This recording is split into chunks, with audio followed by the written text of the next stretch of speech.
अस्सलामुअलैकुम, आप देख रहे हैं होराइज़न न्यूज़ HD। मुल्क भर में पेट्रोल बहरान का खदशा पैदा हो गया, जिसके पेश नज़र अवाम अपनी गाड़ियों और मोटरसाइकिलों में पेट्रोल भरवा लें। तफसीलात के मुताबिक मुल्क भर के पेट्रोल पंप्स कल सुबह 6 बजे से बंद करने के ऐलान के बाद पाकिस्तानियों को पेट्रोल की किल्लत का सामना करना पड़ सकता है। ख्याल रहे टैक्स के मामले पर पेट्रोलियम डीलर्स एसोसिएशन ने मुल्क भर के पेट्रोल पंप बंद करने का ऐलान करते हुए कहा था कि हड़ताल एक दिन से ज़्यादा भी हो सकती है।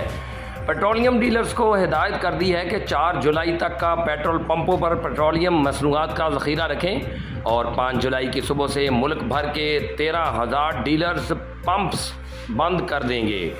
Chairman petroleum dealers association Abdul Khan का कहना था कि जब तक हुकूमत टैक्स वापस लेने का ऐलान नहीं करती उस वक्त तक कोई मुज़ाकरात नहीं होंगे।